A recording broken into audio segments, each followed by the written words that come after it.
안녕하세요. 이찬원의 삶을 분석하는 승무원쌤 김용숙입니다. 톡파원 25시, 이찬원 씨 때문에 시청하게 됐지만 이 톡파원 25시는 굉장히 유익한 방송이죠.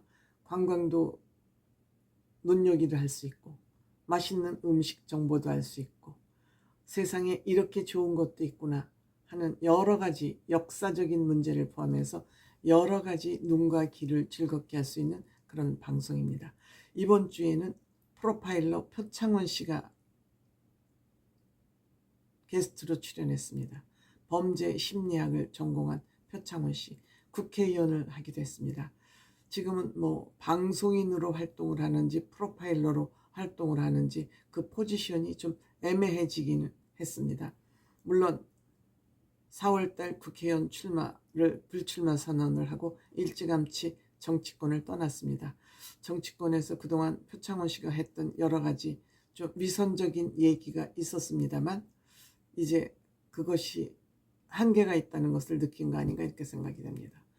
이번 주에는 룩셈부르크 랜선 여행을 했습니다. 베네룩스 3국이라 그래서 아주 작은, 유럽에서도 7번째로 작은 룩셈부르크를 랜선 여행을 했는데 장만치 이 룩셈부르크의 GDP는 1억 7천만 원 연봉, 매월 이 국민들은 1,200~3천만 원의 봉급을 받고 있다는 것을 의미하죠. 룩셈부르크가 왜 이렇게 잘 사는지에 대해서는 이번 방송에서는 얘기하지 않았습니다만 대표적인 예로 대중교통이 공짜랍니다. 대중교통을 공짜로 운영하면서 국민들의 연간 GDP가 1억 7천만 원. 대단히 행복한 나라가 아닐까 싶습니다. 그런데 여기는 천의 자원도 또 대단한 것 같습니다. 대단한 것 같습니다. 표창원 씨도 이 룩셈부르크를 이미 여행을 다녀왔다 그러지 않습니까? 그런데 전망대도 공짜, 대중교통이 공짜니까 대부분의 문화시설도 공짜일 것으로 생각이 됩니다. 그런데 전망대를 올라가서 소개를 했는데 전망대에 공짜가 돼서 올라갔지만 이래서 공짜 아니야? 하는 소리가 나왔습니다. 별로 볼 게 없었다는 것이죠. 그러니까 이찬원 씨가 때를 놓치지 않고 타일러 씨는 굉장히 냉정하잖아요. 절대 감성적으로 흔들리는 법이 없어요. 아주 냉철한 이성형, 천재형 타일러. 공짜인데 타일러 씨 공짜인데도 이런데 갑니까 안 갑니까 하고 딱 핵심 질문을 하잖아요. 공짜라고 해서 사람이 공짜면은 양잿물도 먹는다 그러는데 과연 타일러는 공짜라면 여기를 갈 것인가 안 갈 것인가가 궁금했던 것이죠. 타일러 씨 대답 역시 뭘 봐? 뭘 보러 갔지? 안 간다는 얘기죠. 공짜가 됐든 돈을 내든 의미 없는 일은 안 한다는 타일러 씨의 평소 성격을 이찬원 씨는 알고 싶었던 것입니다. 이런 것이 이찬원 씨의 핵심 MC로서의 자격이 충만한 것이죠. 여긴 아돌프 다리, 초콜릿 가게, 황금 여신상, 비안덴에 있는 비안덴 성, 여기가 유럽의 풍경과 유럽의 그 도심은 이루 말할 수 없이 모든 도시가 다 예술이죠.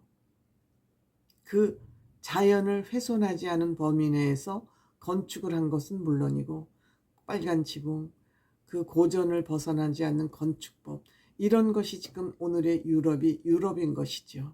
그래서 유럽은 사실 전체가 관광지고 전체가 문화유산이라고 해도 가언이 아닐 만큼인데 룩셈부르크도 거기에서 크게 벗어나지 않은 것 같습니다. 다만 룩셈부르크는 우리하고 특별한 인연이 있는데 6.25 참전국입니다. 6.25 참전국. 그때 군대가 400명밖에 없었는데 무려 우리 6.25 참전국에 100명을 보내줬다고 합니다. 이것이 룩셈부르크하고 우리 대한민국과에는 특별한 관계가 아닌가 이렇게 생각됩니다.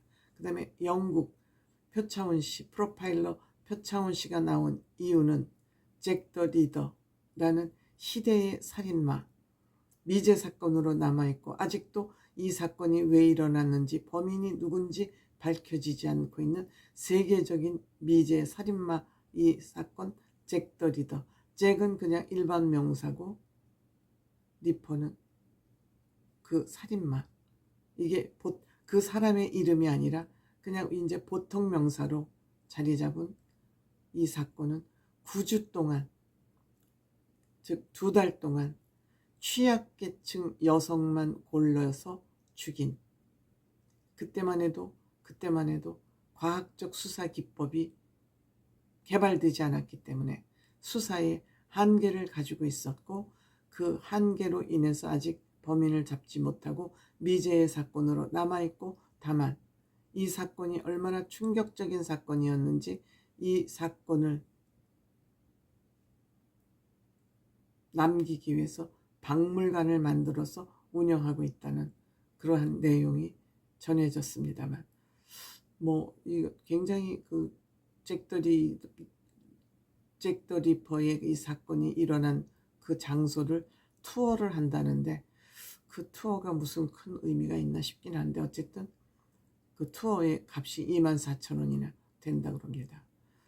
그리고 찬원 씨 이 장면에서 또 표창원 씨에게 핵심 질문을 합니다. 프로파일러들은 몽타주 작성에 참여를 하는지 안 하는지. 즉 몽타주를 직접 그리지는 않지만 그 몽타주를 보고 범죄 심리는 분석해낼 수 있는데, 즉 프로파일러들이 몽타주 작성에 직접 참여를 하는지 시청자들이 궁금해하는 그 핵심 질문을 또 표창원 씨에게 여기서도 놓치지 않고 핵심 질문을 하죠. 역시 이찬원 씨는 문제의 본질을 아는 그러한 사람입니다.